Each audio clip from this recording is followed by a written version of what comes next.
What do I do when I'm broken? When I'm broken, I relish it. That's what I'm gonna do. I'm gonna use it.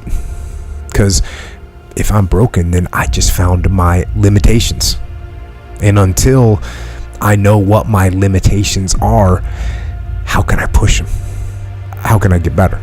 But once I see it, once I feel it, once I see where I was broken, then I can attack that weakness. I can fill in that gap. I can reinforce that breach.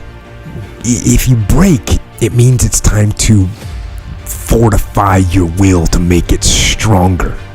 There's all kinds of different ways to break. You can break physically, you can break mentally, you can break your heart, you can break your spirit, and none of those are fun, and all of those are gonna leave a mark. But the mark that they leave can be the mark of victory, or it can be the mark of defeat.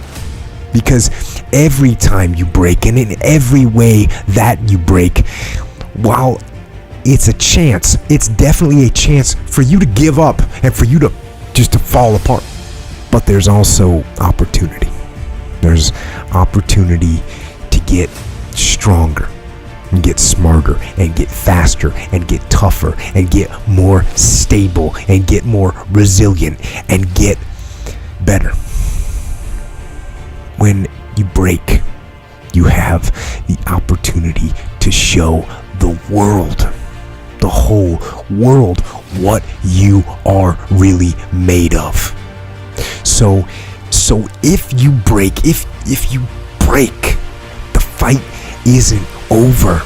In fact, if you break, the fight is just beginning.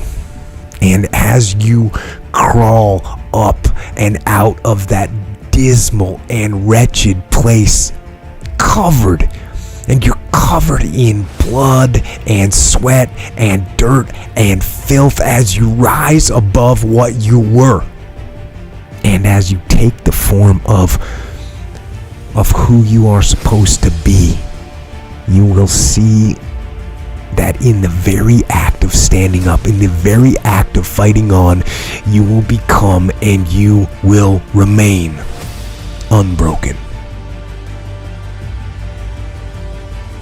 I'm not saying to put yourself down. I'm saying listen to the truth. And the truth isn't in the 20%. The truth is in this other part of your brain saying, look, man, you're wasting a bunch of percentage here. We have 80 more percent that we're not tapping into, because in this other 80% is suffering, pain, failure, self-doubt, darkness, and then a whole bunch of light. So a lot of us know that. I can get over here, but over here, man, this is much better, because I gotta go through this journey that is not fun. This from 20 to 100%. So we decide to live over here. So everybody goes, how do you do that? You know exactly how to do that. You know exactly, it's not a magic trick. There's nothing I talk about in that book that's a magic trick. It's all back down to a very primitive mindset of we just have to do. It's like breathing. Breathing becomes normal. Like we don't know that we're doing it. That's how you have to live your life. When that alarm clock goes off at 4 or 5 in the morning, your mind says no. You just say, this is what we do. It's what we do now. Because to get to where you want to go, the amount of pain involved, I'm not saying physical, I'm not saying you got to break yourself off. The amount of mental pain of how many times you're going to have to do something that you don't want to do to get to where you want to go is going to be, there's going to be more times you do something that you don't want to do than you are going to want to do. And that's your new norm. So then it's like breathing. And then once you do this over and over and over again, it becomes like breathing. I don't want to live this lifestyle, but to get to the other side of this, I have to. So if you really want it, you realize what trying is and what trying is not.